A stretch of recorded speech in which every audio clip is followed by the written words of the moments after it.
Hello and welcome to a brand new installment of Nintendo News Report for Friday, December 22nd, 2017, 3 days before Christmas, joined by a couple of my regular Nintendo news reporters. Joined, of course, as always, one Donald Terrio from Canada. Hello.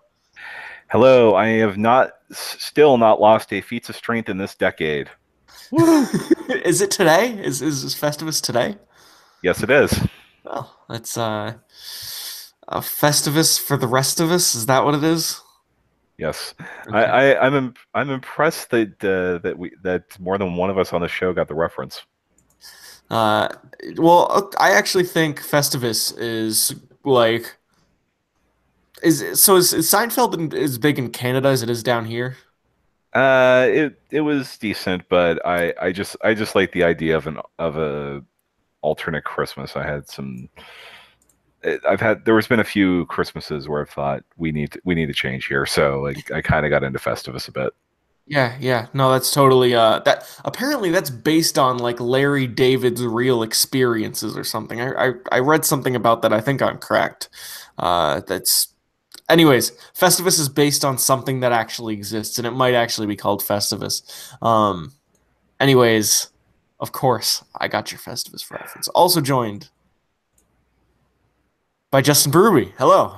How you doing? I'm Good. back. You're back after a long absence. Yeah, really.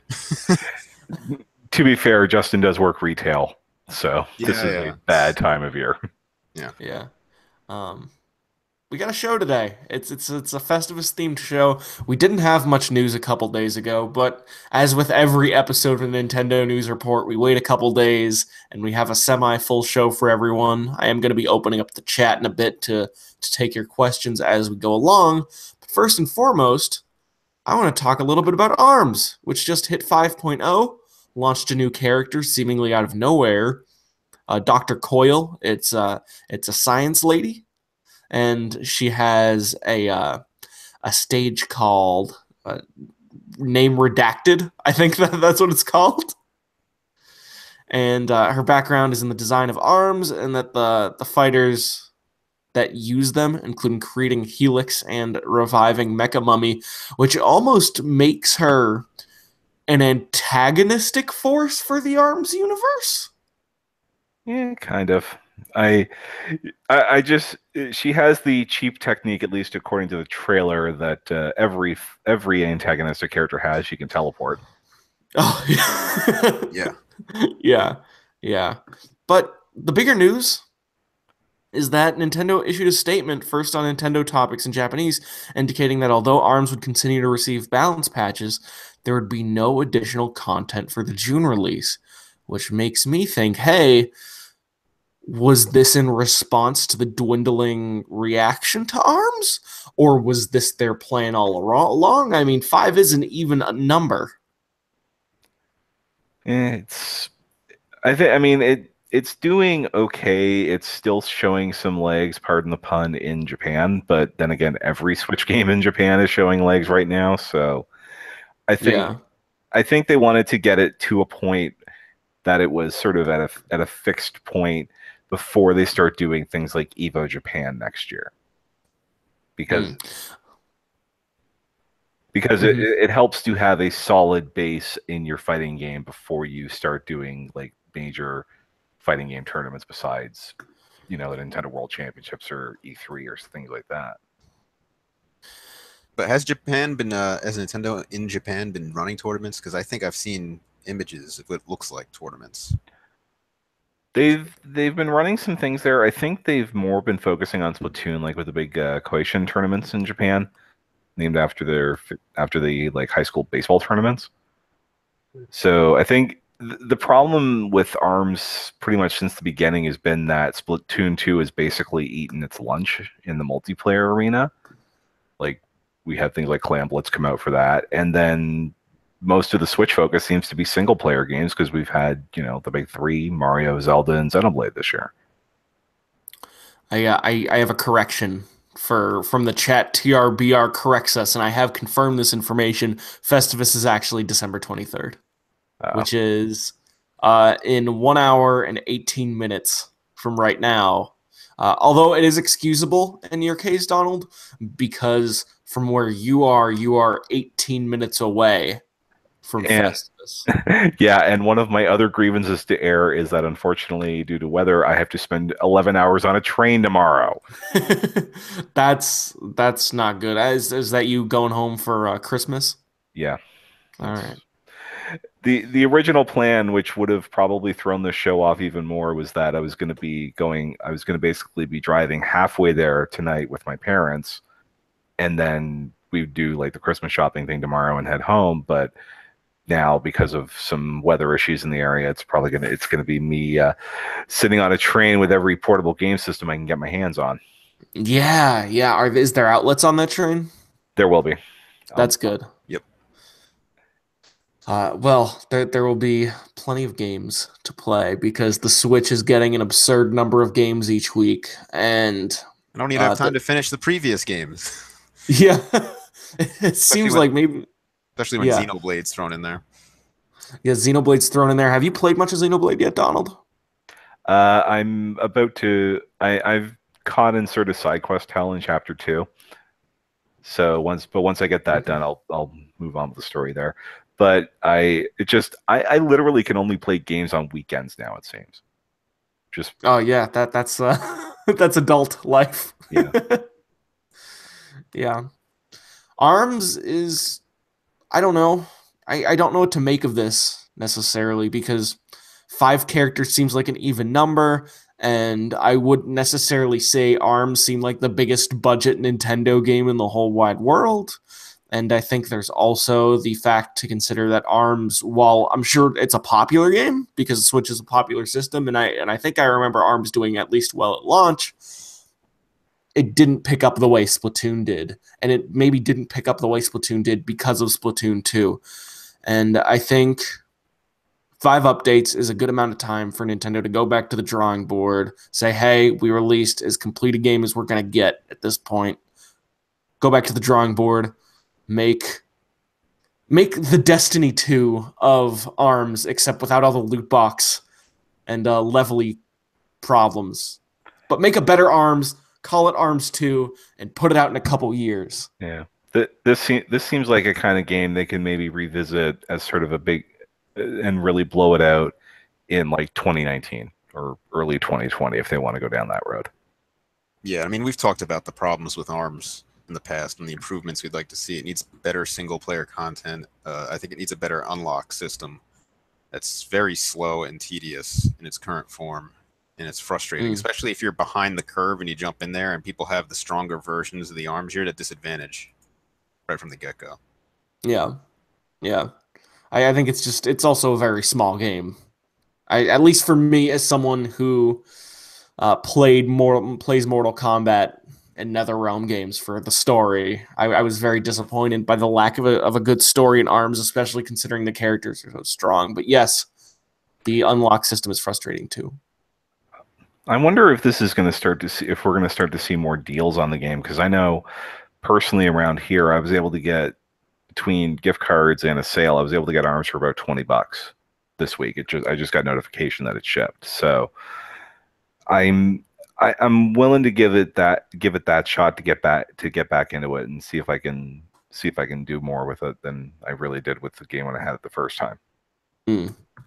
TRBR is coming in with I guess cold takes at this point. He says he's 100 hours deep in Xeno, better than Zelda, goatee. And I asked, really? And he said, yup, and it's not just the top tier waifus, which I believe is fighting words in the year of Nier and Persona. Well, so far, I think I'll like it overall better than Zelda, and I'm not even that big a fan of RPGs. Yeah. I think we really need to get Divine Beast Va Roomba in there just to suck up all those Korok seeds for you, Justin. I Yeah. uh I think yeah, go ahead. I think I ended at 769 Korok seeds without That's a guy. so much. That's so much for someone who doesn't like the game that much. Nice. Well, that's probably why I don't like the game so much. They had such a terrible side quest. Yeah, and are you normally compelled to completion? Yeah. Yeah. Yeah. I think that's a problem I suffered with Mario this year. I played through the story. I had a wonderful, amazing time. And then I went for every single moon, including going to 999 moons. And the problem with going for 100% in Mario Odyssey is that it's an amazing game, but when you go out of your way to do every single moon, including the ones that are a little less fun, I think it dilutes the overall experience. And I think going for 700 Korok seeds, unless you're the biggest Breath of the Wild fan in the world, will also significantly dilute the experience, I'd say. Beyond being an experience that you weren't necessarily totally in love with in the first place. Yeah, I mean, there's certain things I like about the game, but Yeah. yeah, I just feel like it was an unfinished product. I still feel that, even after the DLC. Every game is an unfinished product. I feel like this is more unfinished than it should be. I played. Actually, no, that's not true. I was watching a speed run of the original Super Mario Land on YouTube, and I realized that game has like 12 levels in it. Yeah, no, yeah. When it came out on 3DS, I'd burned through that game because when it came out on 3DS on the Virtual Console, I don't think there were that many 3DS games out, and I'd be like, I just want to play 3DS. So I played through that game like so many times. Yeah, You can probably do, because that has a second quest that unlocks after you beat the game. You can probably do both quests in about an hour. yeah, yeah. The original two Pokemon generations are arguably unfinished games. Metal Gear Solid 5 is an unfinished game. I would say a lot of classic video games, depending on how you define unfinished, could easily be called unfinished, which I don't think invalidates your point because I mean you're a consumer, so that's well within your right to think that and have your standards of the product. But I also think that being younger, and I say this, that is by far the youngest person on the show right now, colors your perspective of video games, especially the video games you played in the past, and makes you judge newer video games by higher standards, even if one could reasonably say that the newer game is a better video game than the older game. I don't know. Yeah, I do agree with that. Yeah, it's which your point is still valid. It's what you think is what you think. It's just I really don't think that's the case in this. I know sometimes that would make sense for certain games, but this one I really don't feel that way. Like I could admit it with some games. I'm like, well, I like that one better, even though this one's probably more refined in many ways to suit today's audiences better. But yeah, video games are video games. Yep. I love a lot of my favorite games, I would say, are games that could be quote unquote described as unfinished. I mean, I love 3D Land, and like a lot of people would describe that as an unfinished game, although I would disagree. I love the original Pokemon games, yada yada yada yada yada. Anyways, them's ARMS. Yep. Next up on the agenda, we have Nintendo Power. At like, what was it? Like, was it late at night or early in the morning? Nintendo of America's Twitter just dropped the news. Hey, we have a new podcast now. It is basically going to be our official messaging podcast, or at least that's what it seems like in the early days. It's going to be run by Chris Slate, the editor-in-chief of Nintendo Power, the last one, I believe. And we're going to call it Nintendo Power, which is crazy. And they have one episode out. It's the first part has Slate, Chris Ellis, Damon Baker talking about their favorite games of the year, and that's kind of like a Nintendo Minute E, not too PR-y and fluffy, but it's definitely like HR heard that podcast before it went out. I would say the second half had like an Aonuma, and who's the other guy? Fujibayashi, the director of Breath of the Wild. Yep. Director of Breath of the Wild. Slate talked to both of them, had a really good conversation with them, although I think Breath of the Wild is the safest one because there's already so much information out about the development of that game. Yeah, I think the main thing that we got from that was we got confirmation that now that, Champions Ballad is out, that's it for Breath of the Wild. They've moved on. Yes. It is now a complete game, and I think that's the word that they used according to director and producer. If they say so. Every game is complete. Well, actually, there's I'm reading Blood, Sweat, and Pixels right now by Jason Schreier, which is his book about the video game development process and how difficult it is. And he quoted, was it Leonardo da Vinci, who said that art is never finished, just abandoned? And I think that's definitely the case with so many video games. Oh, sure. And I I would, mean, yeah, especially when it gets to a point where you need to start making some money on all the work you've done. yeah. It's like one bar moves in one direction, one bar moves in the other direction, and then after a certain point, you have to put out the game and start making money, or just start making money through early access or something, or else like the numbers aren't going to make sense. Yeah, Yeah, exactly. yeah, Yeah. But yeah, getting back to Nintendo Power, Nintendo's hired a lot of people that have a lot of podcast experience. I wonder if they're going to make use of that with people like disclaimer guy who founded our website, Billy Berghammer, or even Skip Pfister, who does work in the Treehouse now. yeah, Yeah, I yeah. mean, I'd like to hear some different voices on there because hearing from guys like Kit, who I don't have a problem with at all. It's just I'm just so used to him being like this PR guy that I'd like to hear from some fresh voices that I know aren't going to put like such a Nintendo spin. I mean, they're going to do it anyway, but I'm just so used to Kit like doing that yeah, they think it takes a little bit away from like listening. Right. Last time a fresh voice got on a podcast, he was fired from Nintendo of America. Do you remember that thing from like 2 years ago when someone was talking about how Xenoblade almost didn't come over? Yeah, something about the localization process for that. He got a little out of field and was promptly future endeavored.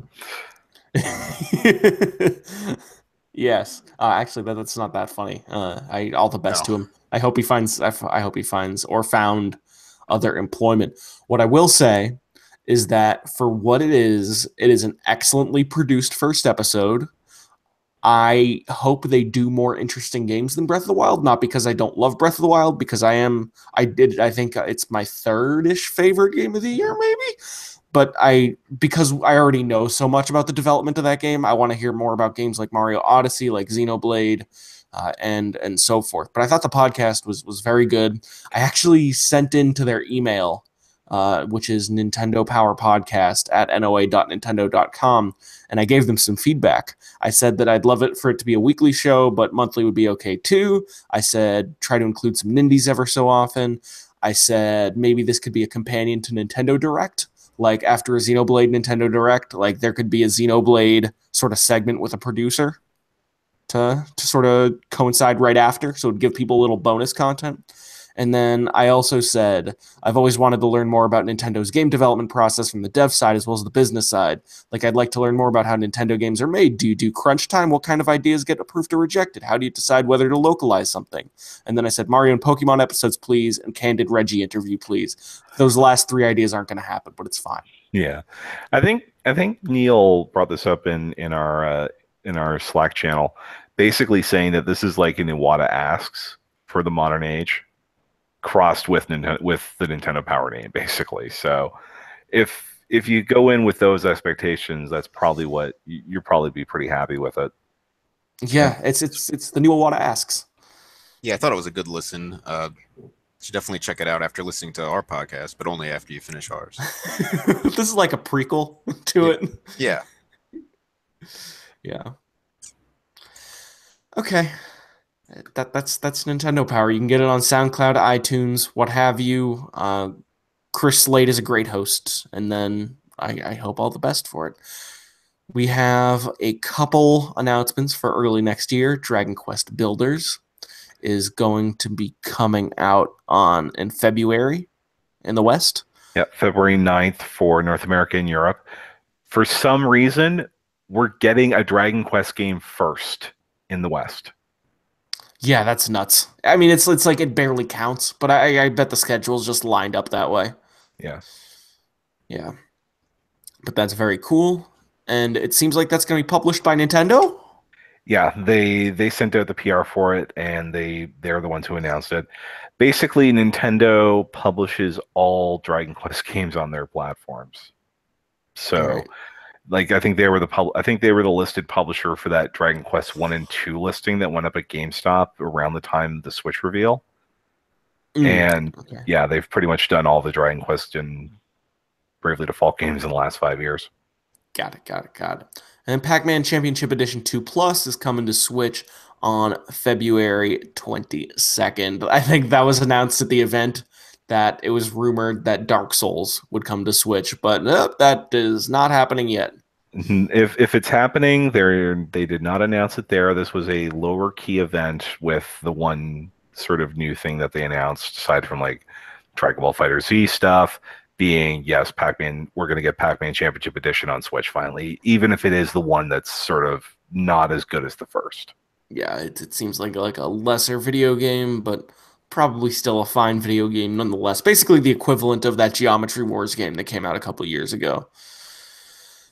Yeah, good stuff. Games are coming to Switch. The question that asks is, do we now have a complete picture of what the early 2018 looks like, with Bayonetta 1 and 2 coming in February, with Dragon Quest coming in February, with Pac-Man Championship Edition 2 Plus coming in February, with Attack on Titan coming in March, and then a couple other things outside of a bevy of eShop games?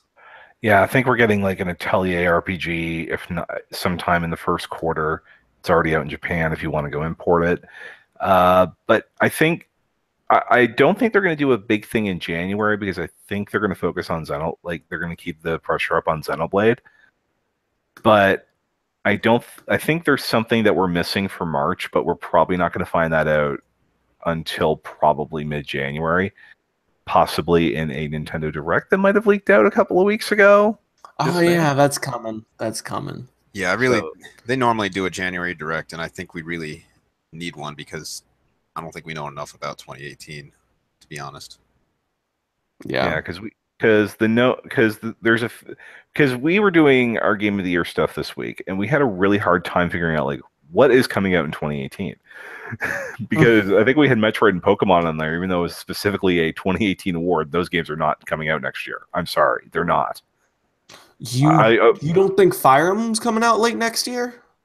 I think Fire Emblem will. I was specifically talking about Metroid and Pokemon, and trust me, Metroid, duh. Yeah, I would love to be wrong about those, but those are 2019 games until I hear otherwise. Yeah. Then again, I thought Xenoblade would be 2018. I still can't believe I have it in my Switch. They have really front loaded the first year of the system, and I'd like to think they've got something that we're not expecting that's going to finish that year off with a bang. Like time it for the first anniversary of the system, basically. Smash. It might be an eShop game, but other than that, I don't see it. Yeah, either that or we actually do get Mario and Sonic in the nuclear crater. Yeah, maybe. Then again, it wouldn't be. Then again, I mean, they're delisting Rio, I think, in Japan. I know they're doing it in Japan. I haven't heard if it's going to extend to the other territories, but yeah, we're probably due for some sort of Olympics game probably in the first part of the year, and it's probably going to be Switch only. Yeah, and Mario and Sonic are the Olympic games because who knows if we're getting steep. Well, how well has it been selling on 3DS like the last one? It didn't light the charts on fire, but then again, those 3DS games generally were sideshows to the console one, and now they can do. And now I think they'd want to take advantage of the fact that, hey, we have something that could be portable and on a console, and we'll put every idea that we had for the 3DS version into the Switch game anyway. Yeah. My only concern with that is I feel like that game is really targeted toward a younger audience, and I feel like the 3DS, 2DS that's their target market right now. Maybe they Fire Emblem Warriors that make it like Switch new 3DS or something. Yeah, maybe. I have one more story for us. Super Mario Bros. Versus, the second game in the Versus lineup to come out on the Switch, is out today. I read on a Kotaku article a bit more about this game because I didn't actually know what Super Mario Bros. Versus was, and it seems like it's the Versus. arcade version. It's versus Yeah, Super Mario yeah. Bros. And just to correct you real quick, the first Arcade Archives wasn't a versus; it was just the arcade version of Mario Brothers. Oh, so it's not all VS games. It's just a lot of VS games and a couple other arcade ports. Yeah. Okay, cool. Fair, fair, fair. So it's the first versus game, but the second of these hamster games. Super Mario Bros. Versus is a retooled version of the first Super Mario Bros. Games for arcades intended to eat quarters. Its levels, it starts out basically as a slightly modified port of the original Super Mario Bros. With some stuff in different places. But starting from World 3, and I think sporadically throughout the game, levels of the lost levels, the original Super Mario Bros. 2, are mixed in. So it ends up being a hybrid version of the first two Mario games with a slightly modified map to eat up quarters. Justin, is that accurate? Yeah, it's pretty much accurate. And what they did with the levels you're probably more used to is they'd remove blocks and stuff so you'd kind of fall into traps. So, like, for example, everybody knows the warp secret in World 1 2, where you run across the top. Uh, right as you land to run across the top, as the screen scrolls, there's two missing bricks. So if you don't jump, you're going to fall and miss the warp. Oh, So they do wow. things that'll like mess with experienced players' heads. And yeah, other things they've moved power-ups around, they've taken some away or mixed them up. Uh, things like that. So like kind of mess with you. Yeah. But yeah, that is an accurate description.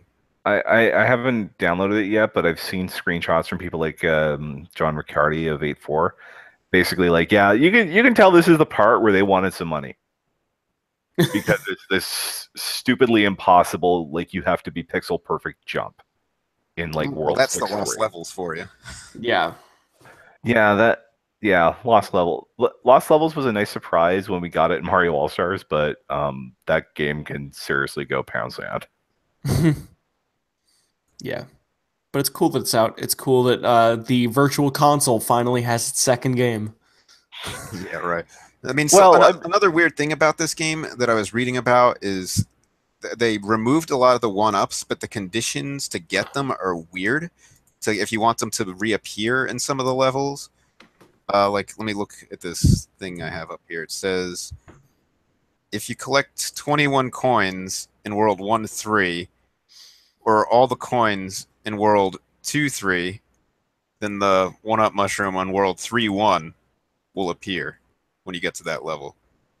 So it's like really bizarre things that I don't know how anybody in the arcade ever would have figured out. It is poetry. It Yeah. rhymes.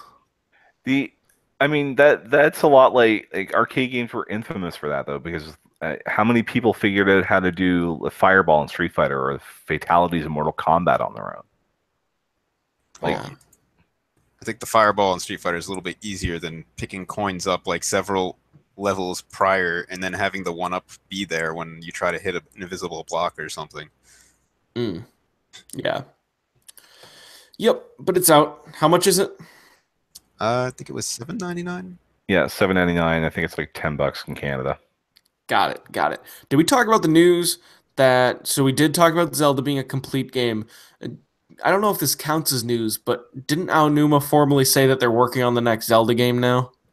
Yeah, I don't know if that I might have missed it in the same interview, but I think it was mentioned in a Japanese interview that yeah, they have moved on to the next Zelda game officially.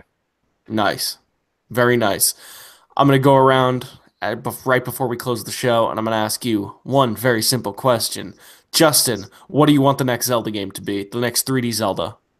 I think you can use the combat from Breath of the Wild, but make the world a lot smaller and make every place you go somewhat meaningful. Don't have a lot of open space for no reason, and don't have stupid side quests having you venture out for no reason to collect an absurd number of things that stop having meaning halfway through. And I just want a more condensed Zelda with maybe the same controls. I So want you to see sort how of, that would go. so you sort of want the Majora's Mask to Breath of the Wild's Yeah, I'd Ocarina. say that's right. And maybe there's a lot of things I'd want to change, but I think like the general movement and combat, I want that to stay the same. I don't think I want all the breakable weapons again. But yeah, So you want a tighter edited Breath of the Wild. yes, with way better dungeons. Yeah, or no dungeons. I almost feel like Breath of the Wild would have been better with no dungeons than the dungeons it had. Maybe. I don't know. I don't know. Yeah, I don't know what the right answer to that question, but a valid viewpoint, And Justin. caves, and caves. You want caves. Okay. Yeah, I That mean, and that's the thing yeah. in Xenoblade. Like, you run around, you find like weird crevices in the side of mountains and stuff, and you can go in, and there's like a whole other world inside them. And I feel like that some stuff like that was missing from Breath of the Wild. Caves are the best part of Skyrim, I think.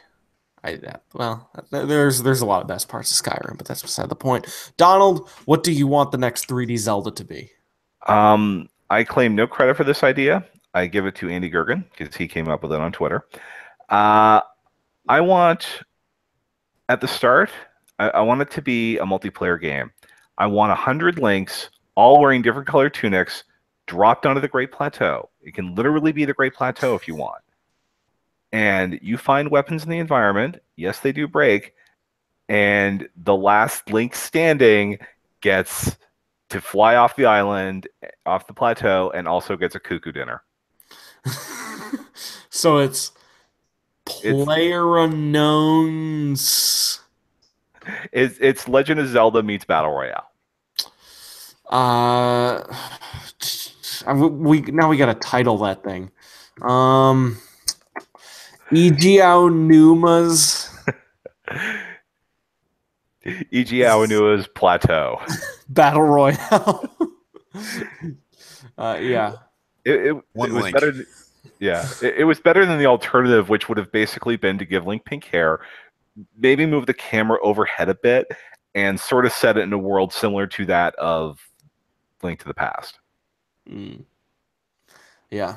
That's not well, actually, that transitions quite nicely into my idea, which is uh, what if they did like a low effort Zelda for the next time, but they don't just do Majora's Mask and just make another one of Breath of the Wild, but with a different story and timeline and whatnot? If instead of that, a 3D remake, a full 3D remake of Link to the Past, structured as a 3D Zelda game. Wait, I don't know. wait, wasn't wasn't Ocarina already basically Yeah. a Link to the Past with a different structure or with the classic structure? I'd kind of argue that. I want the exact same game. Just like I want a formal remake that's like Ocarina of Time. So it's almost like Link to the Past becomes Ocarina of Time, becomes Link to the Past again. With the Dark World and everything. I would also accept that for Minish Cap. I would also accept a finished version of the Wind Waker 2D prototype that never got finished. Well, I mean, if you want another Minish Cap, Blossom Tales just came out this week on Switch, and that looks a lot like a GBA Zelda game. Oh yeah, didn't that game? That was what one of the big stories from this week in Nindies is that game sold more, and was it its first day on Yeah, the eShop than its it's entire time on Steam. that is correct. Yeah, the developer and publisher did come out and say, yeah, we sold more in one day on Switch than we ever sold on PC, and that's Yeah, including the fact there's a Steam sale on now. that's beautiful. That's really beautiful. I think what's funny about the Switch, and I think what's going to define the Switch more than it's going to define the PlayStation 4 and Xbox One, even though they get so many indie games now, the Switch has very little, or at least, no, not very little. It has below average AAA third party support when it comes to retail games. When it comes to third party support in the independent space, 9 months in, Nintendo was already unmatched. It's absurd. The third party ecosystem Nintendo is building around its console from indie developers. And I think what it is that it's becoming the full realization of what the Vita almost was. In that it has the power of a console, but it's also it's a whole other type of system that you can play portably or on the TV, Yeah. and it's powerful enough to do what most indie developers will want, but at the same time, and you don't have those 900-pound gorillas that with their mandatory internet connections and loot boxes taking up all the oxygen in the room. Yeah, like there's a couple. Like NBA is on the Switch, but for the most part, yeah, you don't get those gorillas at all. Yeah. My other Zelda idea that I just came up with is Okay. it's not really a Zelda game, but just repurpose the world and turn it into the next Pilot Wings. Yeah. So we go from Pilot Wings Resort to Yeah, what do we call this thing then? Pilot I Wings. don't know, but it just seems like something Nintendo would do. So what about for Eiji Aonuma's Battlegrounds? The plane you fly out of is a Pilot Wings plane flown by a me. The unlockable ship is Tingle's balloons. Yes. Yes. Okay. That's enough silliness for one show. I believe it's finally time to call it. There wasn't that much news. So there you go. There's your Nintendo News Report for this week. Thank you very much for listening. Check us out at NintendoWorldReport.com. Check us out on iTunes at Nintendo News Report. I am away from the FTP server, which means it's going to be a couple extra days to get this on the feed, but it will get there surely.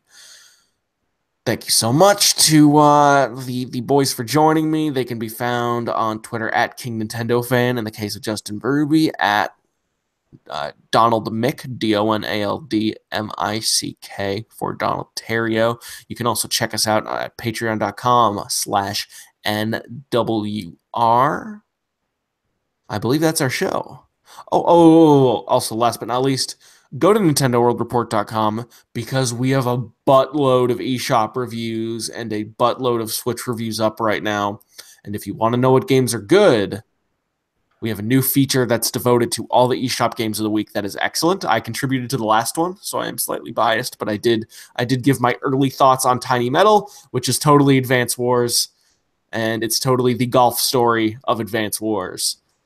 And I think it's pretty good. And it's also published by a branch of Sony, so we have Sony games back on Nintendo consoles where they belong. Yeah, does the Switch have Minecraft yet? It does. Okay. So the Switch is the only place where you can play Nintendo games, Microsoft games, and Sony games on one system. It's that one console future right there. Oh All God, right. Dennis Dyack was right. That's our show. Have a great night. Happy holidays. Bye. Good night. Bye bye.